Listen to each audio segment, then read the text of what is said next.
स्वागत है आपका हमारे चैनल एक एहसास पर। ये हमारी स्टोरी क्या राज है का सेकंड पार्ट है। अगर आपने फर्स्ट पार्ट नहीं देखा है, नहीं सुना है, तो जाइए, डिस्क्रिप्शन में लिंक है, उस पर क्लिक करिए और फर्स्ट पार्ट को एंजॉय करिए, फिर सेकंड पार्ट को सुनिएगा।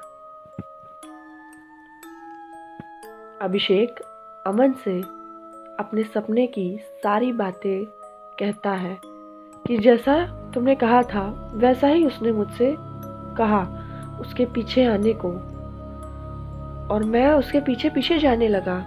अमन हंसने लगा कि अरे ये बस तुम्हारा सपना है, मैंने तुम्हें जो कहा था वो सपने में देखा, दैट्स इट। मैं भी सोचने लगा कि अमन सही ही कह रहा है। एक तो थकान, और फिर जो अमन ने स्कूल में बात बताई थी उसकी मिली जुली खिचड़ी को ही सपने में देखा होगा। मैं ज़ोर से हंसने लगा कि मैं भी ना क्या क्या सोचने लगा हूँ। गांव में आते ही, इतना बोलते ही मेरी नज़र मेरी कलाई पर पड़ी, पर किसी के ज़ोर से पकड़ने के निशान थे। पर कैसे? मैं तो सपना देख रहा था, तो ये निशान कैसे पड़े? अमन बोला, शायद तुमने अपने हाथ को सोते वक्त तेजी से पकड़ा होगा यार, इतना टेंशन ना लो। सोते वक्त हाथ को जोर से पकड़ने से ये निशान आ गए होंगे। पर ऐसा कैसे हो सकता है? ये गांव बहुत ही अजीब है। जब से मैं यहाँ पर आया हूँ तब से मुझे कुछ अजीब सा एहसास हो रहा है। अमन बोला, अब ज्यादा परेशान ना हो। मैंने भी सोचा कि शायद अमन सही ही कह रहा है, और शायद सोते हुए ही ये निशान आ गया होगा। अमन ने कहा, अब ये सब छोड़ो और चलो हम गांव में घूमते हैं, ठीक है? मैंने कहा, मुझे बहुत ही भूख लगी है यार। यहाँ तुम खाना कहाँ खाते हो? अमन ने कहा, इस गांव में ना एक 5 स्टार होटल है वहीं पे खाता हूँ, और हंसने लगा। मैं भी उसके साथ साथ हंसने लगा। अमन बोला कि खाना तो मैं खुद ही बनाता हूँ यार, पर आज मैंने खाना नहीं बनाया है। मैं बोला कि मुझे बहुत ही भूख लगी है, यहाँ आसपास कुछ खाने की व्यवस्था होगी क्या? अमन बोला, हाँ है ना, इस गांव से बाहर एक ढाबा है, वहीं चलते हैं। मैंने कहा, ठीक है, पर चलेंगे किस चीज़ से? अमन बोला कि मेरे पास बाइक है, उससे चलते हैं। और हम गांव से बाहर ढाबे की ओर जाने लगे। रास्ते में मैंने देखा कि स्कूल के बाहर एक चौकीदार खड़ा है जो हमें ही देख रहा था, न जाने क्यों। मैंने अमन से कहा, ये चौकीदार दिन में तो यहाँ नहीं था।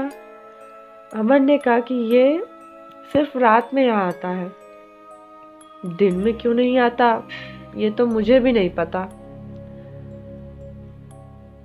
अमन ने जब उससे पूछा तो वो बोलता है कि साहब, दिन से ज़्यादा रात में से स्कूल को मेरी ज़रूरत है। जाते हुए मैंने उसके गले में एक माला देखी थी जिस पर नींबू और मिर्ची थे। अमन ने कहा कि जब ये यहाँ आया हूँ मैंने हर बार उसके गले में वो माला देखी है। अरे ये गांव के लोग बड़े ही अंधविश्वासी हैं। पूछने पर बताते हैं कि ये माला मेरी बुरी ताकतों से रक्षा करती है। पर अमन भाई, इस गांव के स्कूल में केवल हम 2 स्टाफ, क्यों बाकी के स्टाफ कहाँ गए? अमन बोला, ये तो मुझे भी नहीं पता है। गांव इस समय भी सुनसान ही था। पता नहीं कि गांव के सब लोग कहाँ गए। हम ढाबे पर पहुंचे और खाने का ऑर्डर दिया। थोड़ी देर में ढाबे वाला खाना लेके आया। ढाबे वाला बोला कि बाबूजी कहाँ से आए हैं? मैंने बताया कि ये पास ही का गांव से, ये पिशाचिन गांव है ना, वहां से। गांव का नाम सुनते ही ढाबे वाले के माथे पर पसीना आ गया। पसीना पूछते हुए बोला कि बाबूजी, ये गांव ठीक नहीं है। जल्द से जल्द इस गांव से दूर चले जाइए, इस गांव को छोड़कर चले जाइए। अमन बोला कि इस गांव में ऐसा क्या है जो हमें डरना चाहिए? ढाबे वाला बोला, बाबूजी, ये तो हम नहीं जानते हैं कि क्या है, पर जो भी है वो ठीक नहीं है। इतना कहकर वो चला गया। हमने भी अपना खाना खाया और गांव की तरफ निकल गए। रास्ते में मैं और अमन इधर उधर की बातें कर रहे थे कि तभी हमारे सामने रोड से कोई बड़ी ही तेज से निकला। अमन ने एकदम गाड़ी का ब्रेक लगाया। उसने कहा कि क्या तुमने अभी कुछ देखा है सामने?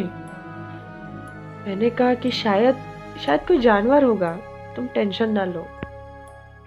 उस समय रात हो चुकी थी तो बहुत कुछ साफ दिख भी नहीं रहा था हमें। अमन ने गाड़ी स्टार्ट की। अचानक ही किसी की जोर से गुर्राने की आवाज आई। जो कोई भी था हमारे आसपास ही था। हमने देखा कि पास ही की झाड़ियों में कोई खड़ा है और गुर्रा रहा है। इतनी भयानक गुर्राहट मैंने आज तक नहीं सुनी थी। झाड़ियों में जो भी था अब हमारी तरफ बढ़ रहा था। इसके आगे की स्टोरी सुनने के लिए